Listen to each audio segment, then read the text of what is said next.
What's up, investors? Welcome to the Semiconductor Show, where we talk about where the chips are moving in terms of the semiconductor industry. So today I want to focus on TSM, that's Taiwan Semiconductor Manufacturing Company.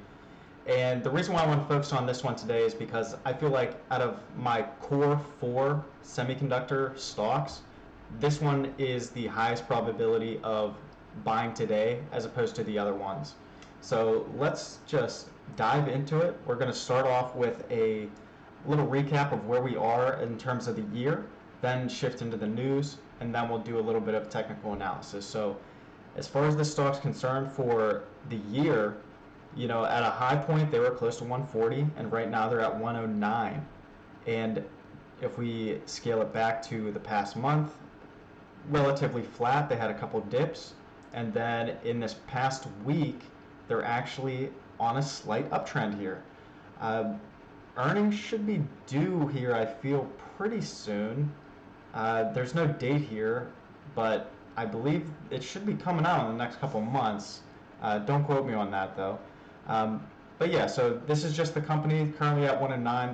They went up 2%, and let's just look into some news about TSM. So on March 10th, TSM released its February 22 revenue numbers. Semiconductor investors should be pleased to hear that TSM reported roughly a 38% year-over-year growth in revenue.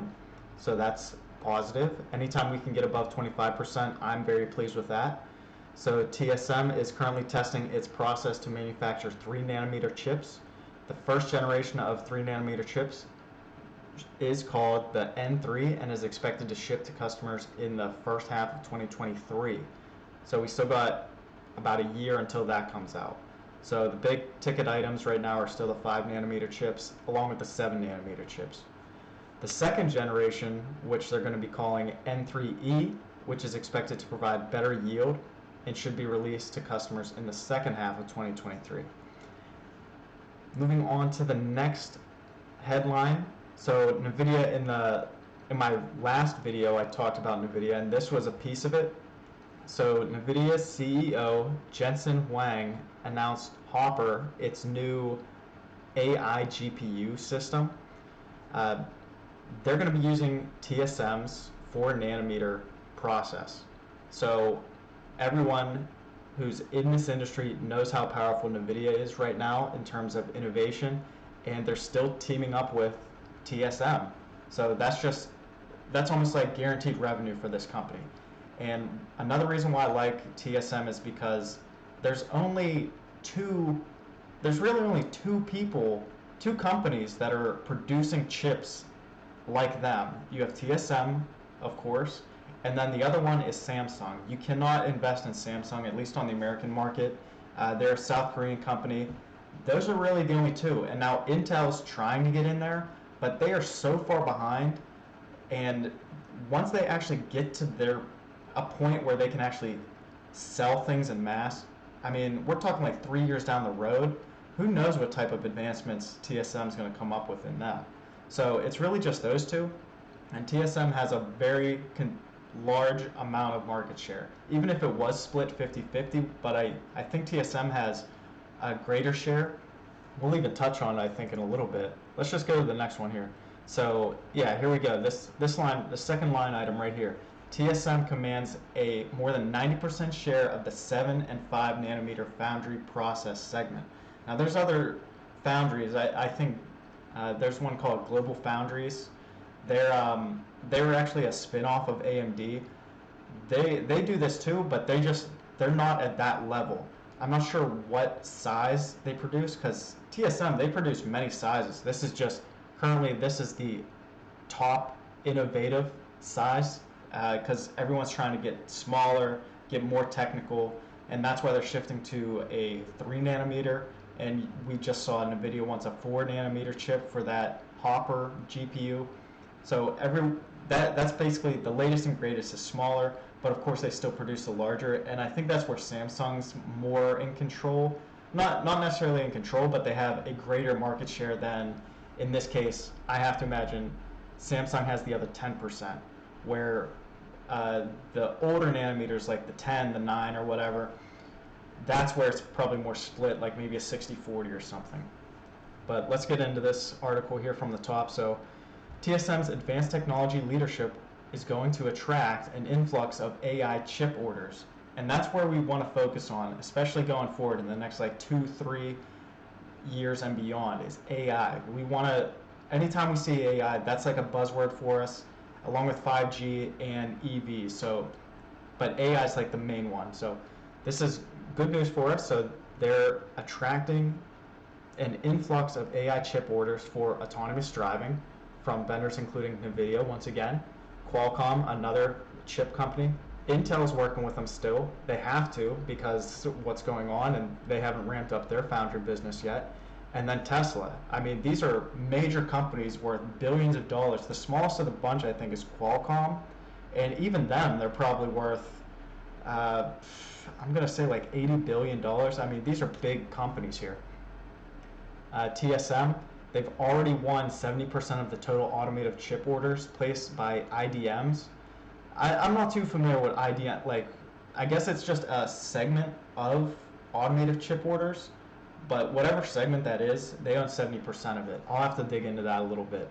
And so as far as IDMs are involved, that is including companies such as Infineon Technologies, NXP Semiconductors, we know that one. STM Microelectronics, that's another very small semiconductor industry or company. Texas Instruments, that's one, they're larger. And then Renesas Electronics, not too familiar with that one. And they've outsourced 15% of automotive chip production. So basically, to sum that piece up, TSM has a strong hold of automotive chips right now, and we're hoping that they maintain that. Another final point of this one is TSM and Sony have set up a joint venture fab, Japan Advanced Semiconductor Manufacturing, for 22 and 28 nanometer process. So that shows, so once again, TSM, why we like them so much right now is because they continue to push the limits, trying to get to that, in this case, right now they're dominating the 7 and the 5 nanometer chips, but they're continuing to push going to 4 and 3. But here, I mean, they're still concentrating on those larger sizes. Still good products, it's just, it's not the latest and greatest. But still, these chips are still being used in other products. So I'm guessing this is like TVs or something that you don't need quite as an advanced chip involved, but you still need a chip in it. So still have control over other markets.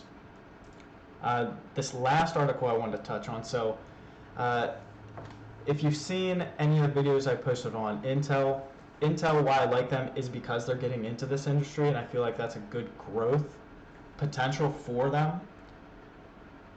And the second piece was, everyone's kind of complaining about Intel's going to be dropping like $100 billion into different factories and facilities to actually get that segment of business up and running.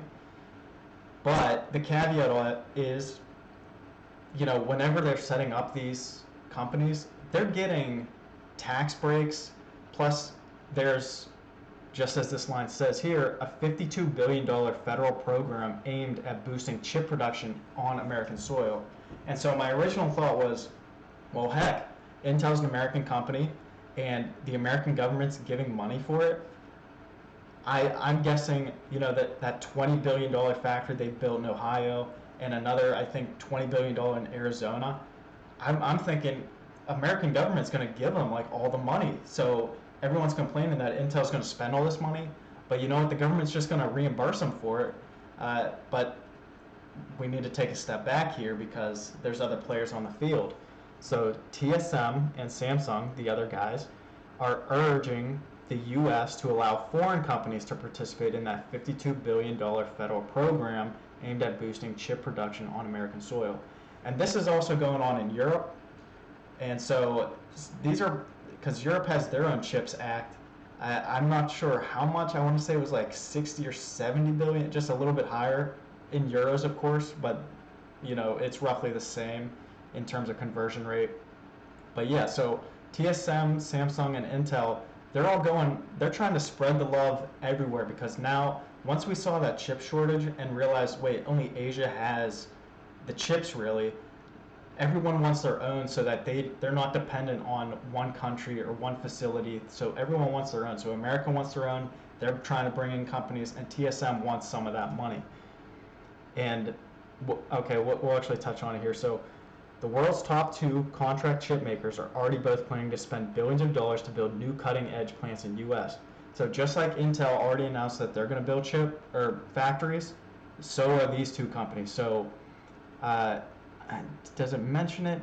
Yeah, down here. So TSM is now building a 12 billion fab facility in Arizona with the goal of making a 5 nanometer chip in 2024. So they already have that technology, and that's kind of one of their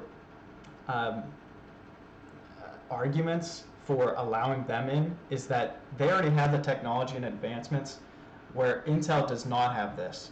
Not that they can't get it and get it quickly, but TSM already has it, and so they're already preparing for this, just like Intel's doing.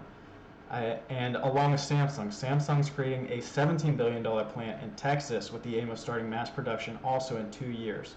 Intel is saying the same thing, but once again, Intel, as far as we know, does not have the technology to get to 5 nanometers, at least today. They can get to 7, and they've done very well with 7, but they do not have 5 today.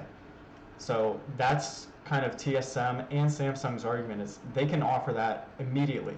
But of course, this is all going to take time, and so we might see a transition here in terms of us rotating out of the chips right around this time, 2024. That's probably going to be the peak of any type of chip shortage that we have. It's probably going to last until 2024, and then once all these factories start pumping out chips, it's over. The chip bubble is going to break at that point, and that's when we got to roll out, and hopefully whatever we made, we're just going to have to slide that into something else. We'll keep it in the winners, and I think TSM is one of those winners, but we'll see as time passes. So the last point here before we get into the technical analysis part is arbitrary favoritism. This is what TSM was arguing about. So TSM was saying arbitrary favoritism and preferential treatment based on the location of the company's headquarters is not an effective or efficient use of the grant and ignores the reality of public ownership for most of the leading semiconductor companies. So sort of like what I was saying before, TSM saying, hey, we have this great technology, and if you're not going to offer us that grant, like, we just feel like that's an improper use of money. That's TSM's way of thinking, and it makes perfect sense to me. So, and $52 billion, no reason why Intel should get all that. Definitely give them a healthy chunk, but when you realize there's really just there's three main companies, and then there's these smaller ones like Global Foundries. You know, you can spread that $52 billion out. You know, give TSM say 20, give Intel 20, Samsung the other 10. Like, you know, spread it out how you see fit. But that's TSM. So a very strong company at this point. So now let's go into the financials. So we've already set this up in a prior video, and so right now you can see down here, my head's in the way. So you can see down here, we are right at one of our resistance lines. Now, I said in a prior video that whenever we were below this line, it was time to buy. I know I bought some. I don't think I bought in this period, just work's been very busy for me, so I actually missed this. I realized I couldn't take the 5 minutes to do this, but yeah, so I missed it, but don't get me wrong, we're still in a good spot right here because we're only $2 above that line. So, and really we just broke above that line today. Prior to this, we were at 106. We were still below the line, but all of a sudden, I'm not sure what in the news has happened. I guess Micron announced their quarterly earnings, and they had a beat on it. I mean, that's the only thing that I can think of in the industry that's really happened that could maybe spur some of this on. But regardless, it's at 109, and our next upside is 127. So we're at the bottom part. We could easily see about, what would that be, like 20, I don't know, like 18% growth or increase in stock price. quickly. Like we could see that quickly, and we could easily jump up to 142 if we pass this 127 line. But once again, overall, it seems like we are in consolidation mode. We've hit that 142 mark a couple times. No reason why we can't hit it again. But right now, our first goal would be to get it back to 127. We'll have to see how their next quarter report comes out, if they beat revenue. I think I mentioned at some point, maybe not. I think there was guidance that they're supposed to do like 5% revenue growth. I think that's quarter over quarter in their next report. We'll see if that's true. I'll dig into that, see if what I said there's true. But right now, yeah, I just feel like this is a decent time to buy. You have a lot of upside here, and yeah, you might dip below this line again, but all that means is buy more, because if they do break below this line again, they're not going to go very far. This $100 mark, this 100 to 110 range, if you can if you can buy the stock in that range, it's a great deal.